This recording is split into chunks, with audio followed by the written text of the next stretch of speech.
ഇവിടുന്ന് പിന്നെ കാസർഗോഡേക്ക് ബൈക്കായിട്ട് പോയിട്ടുണ്ട്. രാവിലെ 6 മണിക്ക് വൈകിട്ട് അവിടെ പോയിട്ടുണ്ട്. അങ്ങനെ കേരളം മൊത്തം ഞാൻ യാത്ര ചെയ്യാത്ത ജില്ലകളൊന്നുമില്ല.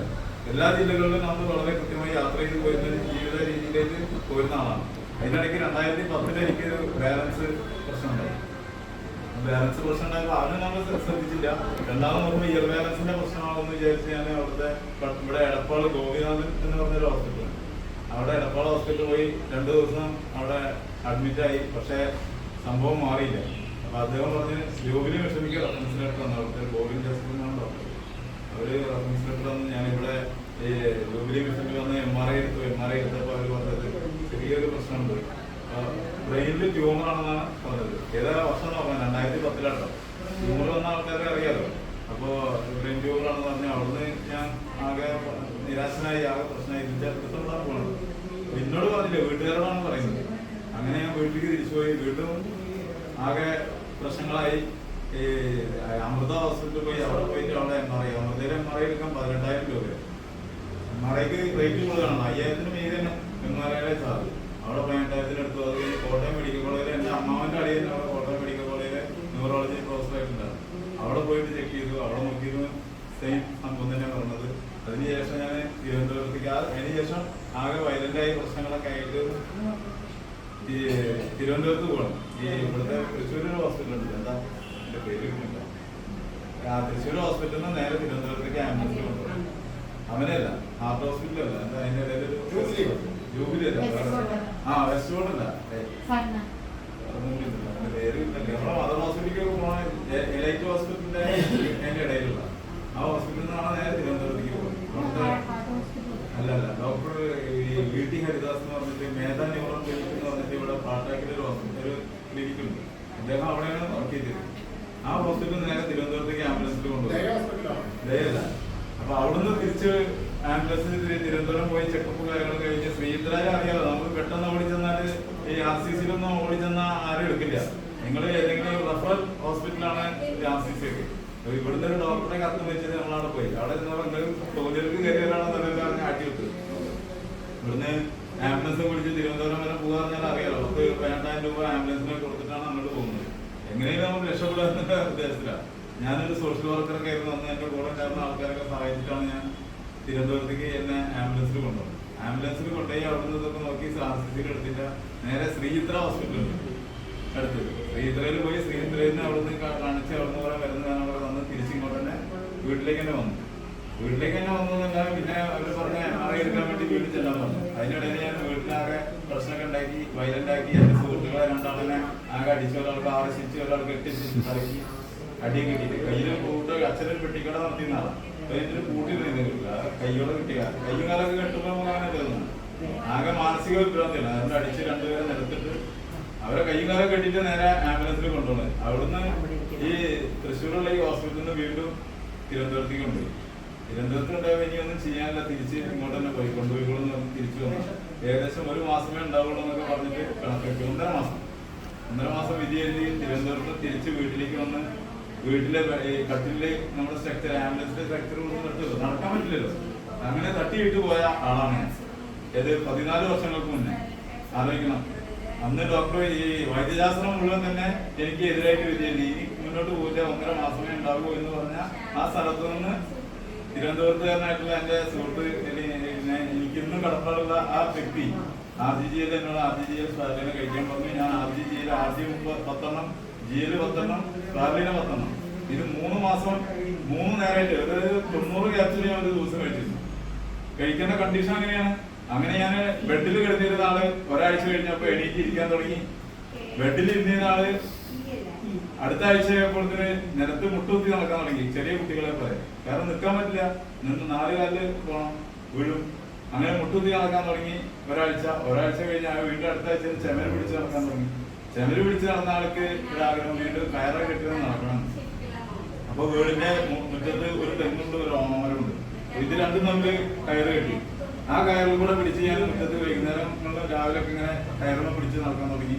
ഒരു ദിവസം എനിക്ക് തോന്നി ബൈക്കിലൊന്ന് വീണ്ടും കയറണം. ബൈക്കിൽ കയറി പലതവണ മറിഞ്ഞു വീണു. കയ്യുമ്പോഴും കാലിലൊക്കെ മുറിയായി. എന്നാലും വീട്ടിൽ ധൈര്യം വിട്ടിട്ടില്ല. അങ്ങനെ ഈ RGGL ഇങ്ങനെ കഴിക്കുന്നതോറും നമുക്കിങ്ങനെ എനർജി ഫീൽ ചെയ്യാണ്. സ്പൈർലൈനൊക്കെ ഒരു പ്രത്യേകത ഉണ്ട്. നമ്മൾ സ്പൈർലൈനെ കഴിക്കുന്നവർ നമുക്കിങ്ങനെ എനർജി ഫീൽ ചെയ്തിട്ട് എന്തെങ്കിലും മരമൊക്കെ ഉണ്ടെങ്കിൽ മരത്തിന്റെ മുകളിൽ കയറാൻ തോന്നും, തെങ്ങുണ്ടെങ്കിൽ തെങ്ങിന്റെ മുകളിൽ കയറാം, വീട്ടിലെ കുരുമുളക് ഇറക്കാൻ വേണ്ടി കയറാം. അപ്പോഴൊക്കെ ചെറിയൊരു ബാലൻസിന് ശരിയായി വരാം. എന്നാലും ധൈര്യത്തിൽ നമ്മൾ കയറണം, പങ്കെടുത്ത് കാണാൻ ചെയ്തു. അങ്ങനെ 6ാമത്തെ മാസം ഞാൻ എന്ത് ചെയ്തു, നേരെ ബൈക്ക് എടുത്തിട്ട് നേരെ കാസർഗോഡ് പോയി ജോലി. ഇത് ആര് പറഞ്ഞാലും വിശ്വസിക്കില്ല. കാരണം ഇവൻ വെറുതെ നുണ പറയണം. ഞാൻ നുണ പറയല്ല. ഞാൻ എന്റെ വീട്ടിൽ നിന്ന് തൃശ്ശൂർ മേധാ ക്ലിനിക്കിലേക്ക് ബൈക്ക് ഓടിച്ചിട്ടാണ് ഡോക്ടറെ ഞാൻ ബൈക്കിലാണ് വന്നതെന്ന് പറഞ്ഞാൽ ഡോക്ടർ എന്നെ ഞെട്ടി. ഡോക്ടർ പറഞ്ഞ് എന്നെ കാണുന്ന വെച്ച് അങ്ങനെ ബൈക്ക് എടുത്ത് തൃശ്ശൂരിലേക്ക് വന്ന് വീട്ടിലേക്ക് തിരിച്ചു പോയാൽ എന്നൊക്കെ ആംബുലൻസിന് ഇതിലൊക്കെ കയറ്റാൻ കൊണ്ടായ ആൾക്കാരൊക്കെ ഞാൻ ബൈക്കിൽ തോന്നുന്നുണ്ട് ഞെട്ടിയിട്ടുണ്ട്. അങ്ങനെ തിരിച്ചു വീണ്ടും 6 മാസത്തിനിടയിൽ വീണ്ടും ജോലിക്ക് കയറി. അന്നൊക്കെ ജോലി കയറി 1 വർഷത്തോളം എനിക്ക് നേരിട്ട് ബൈക്ക് ഓടിക്കുമ്പോൾ നേരെ നോക്കാൻ പറ്റുള്ളൂ. കാരണം സൈഡിലേക്ക് ഓടിക്കുമ്പോൾ നോക്കി കഴിഞ്ഞാൽ മറിഞ്ഞു വിടും. കുതിരയ്ക്ക് ലാടടിച്ച ഇങ്ങനെ നേരെ മുന്നിലേക്ക് മാത്രമല്ല, അതിനാണെങ്കിൽ ലാടം വെക്കുന്നത്. കാരണം മുന്നിലേക്ക് മാത്രം നോക്കാൻ വേണ്ടിയിട്ട് ഇത് ഇങ്ങനെ തന്നെ പറ്റിയിടുന്നുള്ളൂ. അങ്ങനെ ഓടിയിരുന്ന 1 കൊല്ലത്തോളം അങ്ങനെ ഓടി. ഇപ്പൊ ഞാൻ നടക്കണം ബൈക്കിൽ. ഇപ്പോഴും ഞാൻ 250 കിലോമീറ്റർ ബൈക്കിൽ ഞാൻ യാത്ര ചെയ്യണം. ആര് വിധി എഴുതിയത്? മെഡിക്കൽ സയൻസ് വിധി എഴുതിയത്. നമ്മൾ മെഡിക്കൽ സയൻസിനെ കുറ്റപ്പെടുത്തുകയല്ല. മെഡിക്കൽ സയൻസ് വിധി എഴുതിയിട്ടുള്ള ആ വ്യക്തി ഇന്ന് 14 വർഷങ്ങൾക്ക് ശേഷം ഇതാ ബൈക്കിൽ 250-300 കിലോമീറ്റർ. ഞാൻ 250-300 നമ്മൾ വെറുതെ പറയുകയായിരിക്കും. ഞാൻ അട്ടപ്പാടിയൊക്കെ പോയിട്ട് തിരിച്ചു വരുമ്പോഴത്തേന് 260 കിലോമീറ്ററൊക്കെ ബൈക്കിൽ വരും. അപ്പൊ ഇപ്പോഴും ഞാൻ 14 വർഷങ്ങൾക്ക് ശേഷം വളരെ ഹെൽത്തി ആയിട്ട് ബൈക്ക് എടുത്ത് ഓടിക്കൊണ്ടിരിക്കുന്നത് DXN എന്ന് പറയുന്ന സാധനം കൊണ്ട് തന്നെയാണ്. അത് ഞാൻ ഒരു മരുന്നും കഴിക്കുന്നില്ല. 11 വർഷമായിട്ട് ഞാൻ ഷുഗർ പേഷ്യന്റ് ആണ്. പക്ഷെ ഞാൻ ഷുഗറിന് ഗുളിക കഴിക്കുന്നില്ല. RGS സ്പൈർലൈനോട് മാത്രമാണ് തോന്നുന്നത്. കാരണം എല്ലാ സാധനങ്ങളും കഴിക്കും. നമുക്ക് ഷുഗറുള്ള ആൾക്കാർക്ക് ഷുഗർ ഫീൽ ചെയ്യുന്നത് എങ്ങനെ? ചില സമയത്ത് നമുക്ക് ഏത് നേരം ഇങ്ങനെ വെള്ളം കുടിക്കാൻ തോന്നും, ഇല്ലേ? ഷുഗർ കൂടുതലായി കഴിഞ്ഞാൽ ചില ആൾക്കാർക്ക് ഏത് നേരം ഈ യൂറിൻ പാസ് ചെയ്യാൻ തോന്നും. ചില ആൾക്കാർക്ക് ഇങ്ങനെ അമിതമായിട്ട് വേർക്കും. അങ്ങനെ ഓരോ ആളുകൾക്കും ഓരോ തരത്തിലുള്ള സിംറ്റംസ് ആണ് ഷുഗർ വന്നു കഴിഞ്ഞാൽ. എനിക്ക് അങ്ങനത്തെ പ്രശ്നമില്ല. ഞാൻ ഇപ്പോൾ മരുന്ന് കഴിക്കുന്നില്ല, ഷുഗറിന് ഒരു മരുന്ന് കഴിക്കുന്നില്ല. RGS സ്പൈർലൈൻ എന്നും രാവിലെ ഇപ്പോൾ RG2 GL 2 വെച്ച് കഴിക്കുന്നുണ്ടോ? അത് 90 ഒരു ദിവസം കഴിച്ചിരുന്ന സ്ഥലത്ത് ഇപ്പൊ 2 RG 2 GL 5 സ്പൈർലൈന. അതിൽ ബാക്കി കുറെ ഇതുമാതിരി നമ്മുടെ അശ്വഗന്ധ, അതുമാതിരി ജിലോയി, ഇങ്ങനത്തെ സാധനങ്ങളൊക്കെ ഉണ്ടല്ലോ, കൊത്തുമീൻ, ആ സാധനങ്ങളൊക്കെ നമ്മൾ എടുത്തിട്ടുണ്ട്. അതൊക്കെ ഒന്നിടവിട്ട് ഓരോ സാധനങ്ങൾ കഴിക്കും. അതുകൊണ്ട് ഇപ്പൊ ഫുള്ള് DXN മാത്രമാണ് കഴിക്കുന്നത്. പല്ല് തേക്കുന്ന ബ്രഷ് മുതൽ കുളിക്കാൻ പോകുന്ന സോപ്പ് വരെ ഇപ്പൊ നമ്മൾ DXN ആണ്. വേറെയുള്ള നമ്മളെല്ലാവരും തന്നെ എന്തായി നമ്മൾ ഉപയോഗിക്കുന്ന സാധനങ്ങൾ ഒന്ന് ബ്രാൻഡ് മാറ്റി കഴിഞ്ഞാൽ മാത്രമായിട്ട് നമുക്ക് നേരത്തെ ഇവിടെ വച്ചിട്ടുള്ള സ്റ്റാറേജ് 45,000 PV ഞാൻ സ്വന്തം പ്രോഡക്റ്റ് വാങ്ങി ഉപയോഗിച്ചിട്ട് സ്റ്റാറേജ് ആയത്. കാരണം ഇങ്ങനെ 90 ക്യാപ്സ്യൂള് ഒരു ദിവസം വാങ്ങി കഴിച്ചാൽ സ്റ്റാറേജ് ആവാൻ വലിയ പണിയൊന്നുമില്ല. 87,000 രൂപ അന്ന് ഞാൻ 6 മാസം കൊണ്ട് കഴിച്ചു തീർത്തിട്ടുണ്ട്. അപ്പൊ അതുകൊണ്ട് സ്വന്തം ആവശ്യങ്ങൾക്ക് വേണ്ടി പ്രൊഡക്റ്റ് വാങ്ങി യൂസ് ചെയ്തിട്ട് സ്റ്റാറേജന്റ് ആയ ആളാണ്. ഇപ്പൊ എക്സിക്യൂട്ടീവ് സ്റ്റാർ ഡയമണ്ട് ആണ്. എന്റെ കീഴിലുള്ള ഒരാളെ ഞാൻ അറിയാതെ മെമ്പർഷിപ്പ് കൊടുത്ത് പുള്ളി എന്നെക്കാൾ കൂടുതൽ ചെയ്തു. സാധാരണ രീതിയിൽ നമ്മളൊരാളെ കൊടുത്തു കഴിഞ്ഞാൽ നമ്മളൊക്കെ വലുതാകുമ്പോൾ നമുക്ക് എന്താ ചെയ്യുക, അവനോട് കുശുപോന്ന് ചെയ്യാം അല്ലേ? ഞാൻ കൊടുത്ത ഒരാളെ എന്നെക്കാൾ വലുതാകുമ്പോൾ നമുക്ക് ഏതൊരു വ്യക്തികളും മനസ്സിലൂടെ ഉണ്ടാവില്ലേ? പക്ഷെ DXN അങ്ങനെ നമുക്ക് തോന്നേണ്ട കാര്യമില്ല. നമ്മളൊരാളെ കൈ പിടിച്ചു കൊടുക്കുന്നു, അയാൾ നമ്മളെയൊക്കെ എത്രയോ ഉയരത്തിൽ പോയിക്കോട്ടെ, അത്രയും ഗുണം ആർക്കാണ്? നമുക്കാണ്. നമുക്ക് അയാൾ ഏത് ഉയരത്തിൽ പോയാലും ഒരു കുഴപ്പമില്ല, നമുക്ക് സന്തോഷമുള്ളൂ. അത്തരത്തിലുള്ള ഹെൽത്ത് ഇഷ്യൂവുമായി ബന്ധപ്പെട്ട് നിങ്ങൾ DXN കഴിക്കാൻ തയ്യാറായി കഴിഞ്ഞാൽ ഒരു പേടിയും മേടിക്കണ്ട. നമ്മളിത് എല്ലാവരോടും പോയി പറയുമ്പോൾ ആൾക്കാർ പറയും അവനെ ഇത് വെറുതെ ബിസിനസ്സിനാണ്. അങ്ങനെയല്ല, നമ്മളെ വേണ്ടപ്പെട്ടവരായിട്ടുള്ള ആൾക്കാരോട് നിങ്ങൾക്ക് ഏതൊരാളോടും ഒരു 10,000 20,000 രൂപ വയ്യാത്ത ഒരാൾക്ക് കൊണ്ടുപോയി കൊടുത്താൽ അവന് ആ സമയത്ത് ഒരു സ്നേഹം ഉണ്ടാവും നിങ്ങളോട്. നേരെ മറിച്ച് ഇത്തരത്തിലുള്ള ഒരു അറിവ് നിങ്ങൾ അവർക്ക് കൊടുക്കുകയാണെങ്കിൽ അവൻ ജീവിതകാലത്തിൽ നിങ്ങൾ അയാളെ മറക്കില്ല. ഞാൻ ഇനി എന്റെ മരിക്കുന്ന കാലം വരെ, മരണം എന്തായാലും ഉണ്ടല്ലോ, നമ്മൾ മരിക്കുന്ന കാലം വരെ എനിക്ക് ഈ DXN പറഞ്ഞ മനസ്സിലാക്കാൻ എനിക്ക് മറക്കാൻ കഴിയോ? അമ്മമാരും കുടുംബക്കാരും അളിയന്മാരും പെങ്ങന്മാരും എല്ലാ ആൾക്കാരും, അങ്ങനെ പല ആൾക്കാരും പല മാർക്കറ്റിംഗ് ആയിട്ട് വരും. അത് അവരുടെ വഴിയിൽ പോയിക്കോട്ടെ എന്ന് പറഞ്ഞു നമുക്ക് നമ്മുടെ രീതിയുമായിട്ട് മുന്നോട്ട് പോകാന്ന് പറഞ്ഞപ്പോൾ മനസ്സാറെ കൈ പിടിച്ച ആളാണ് ഞാൻ. ഇവിടെ വെച്ചിട്ട് റീസർ ഹോസ്പിറ്റലിൽ അമ്മാനോട് എന്നോട് പണിവെക്കാൻ പറഞ്ഞു. അങ്ങനെ മുന്നോട്ട് പോയാളാ.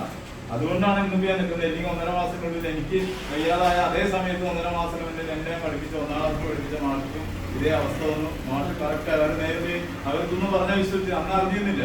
അവർ നേരെ വെല്ലൂർ കൊണ്ടുപോയി. ഇന്നലെ ഇപ്പൊ അദ്ദേഹത്തിന്റെ മകൻ രാവിലെ എന്റെ കൂടെ ഇന്ന് ഓടാൻ വരാറുണ്ട് രാവിലെ. അപ്പൊ ഞങ്ങൾ കഴിഞ്ഞ ആഴ്ചയിൽ ചോദിച്ചു എങ്ങനെയുണ്ട് അച്ഛനെ, നിങ്ങൾക്ക് ഏകദേശം ചികിത്സ ചെലവ് എത്ര ലക്ഷം രൂപ വന്നു? അപ്പൊ അദ്ദേഹം ഇന്നലെ എന്നോട് പറയാ 16 ലക്ഷം രൂപ ചെലവായി അച്ഛന് ഈ 1.5 മാസം കൊണ്ട്.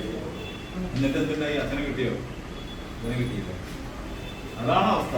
അപ്പൊ അസുഖങ്ങളൊക്കെ മനുഷ്യന് വന്നത് ഇതൊക്കെ കഴിഞ്ഞ് 6 മാസം കഴിഞ്ഞിട്ട് വീണ്ടും ശ്രീധര ഹോസ്പിറ്റലിൽ പോയിട്ട് MRI എടുക്കുകയാണ്. നമുക്കിത് അറിയണല്ലോ, ഇത് എന്താ സംഭവം എന്ന് അറിയണല്ലോ. 6 മാസം കഴിഞ്ഞ് വീണ്ടും MRI പോയി എടുത്തു നോക്കിയപ്പോ ഈ പറഞ്ഞ സാധനങ്ങളൊന്നും തന്നെ എവിടെ കാണാനില്ല. ഇപ്പോഴും എനിക്ക് എന്റെ കയ്യിൽ ആ റിപ്പോർട്ടുകളൊക്കെ ഇരിക്കുന്നുണ്ട്. സാധനം കാണാനില്ല. ഡോക്ടറെ അടുത്ത് കൊണ്ട് കാണിച്ചപ്പോ മിറാക്കുലസ് എന്ന വാക്കാണ് ഡോക്ടർ. നമ്മൾ ഡോക്ടറുടെ ആർജിയിൽ കഴിക്കുന്ന കാര്യമൊന്നും പറഞ്ഞില്ല. എന്ന് വെച്ചാൽ അവർക്കും ആയുർവേദത്തിന്റെ സംഭവം അങ്ങനെയാണല്ലോ. അപ്പൊ അതുകൊണ്ട് ധൈര്യമായിട്ട് നിങ്ങൾക്ക് ഈ കാര്യം ആരോടും ഷെയർ ചെയ്യാം, ആർക്ക് വേണ്ടിയിട്ടും പറയാം. പക്ഷെ എന്റെ വലിയ വലിയ അസുഖങ്ങളൊന്നും ഇപ്പൊ പറയാൻ ആരും മടിക്കാത്തൊരു കാലഘട്ടം അല്ലേ. ഇവര് മെഡിക്കൽ ലീവ് എടുത്തിരിക്കുകയാണ്. എന്താണ് അസുഖം നമ്മൾ ചോദിക്കില്ല. ആർക്ക് എന്ത് അസുഖം ആയിക്കോട്ടെ, നിങ്ങളുടെ ശരീരത്തിലെ 130 ട്രില്യൺ കോശങ്ങൾ ക്ലിയർ ആയി കഴിഞ്ഞാൽ നിങ്ങളുടെ എല്ലാ പ്രശ്നങ്ങൾക്കും പരിഹാരമായി. ആ 130 ട്രില്യൺ കോശങ്ങൾ റെഡിയാക്കാനുള്ള പണി ആരെടുക്കും? DXL RGGL എടുക്കും. RGGLോടൊപ്പം DXന്റെ എല്ലാ പ്രൊഡക്റ്റുകളും നിങ്ങൾ ഉപയോഗിച്ച് കഴിഞ്ഞാൽ നിങ്ങൾ 120 വയസ്സ് വരെ ഉഷാറായിട്ട് ഒരു അസുഖമില്ലാത്ത അപ്പൊ അതുകൊണ്ട് എല്ലാവർക്കും ഈ അവസരത്തിൽ നന്ദി രേഖപ്പെടുത്തുന്നു. എല്ലാവർക്കും ഇന്നത്തെ മീറ്റിംഗിൽ വന്ന മുഴുവൻ ആളുകൾക്കും നന്ദി രേഖപ്പെടുത്തുന്നു.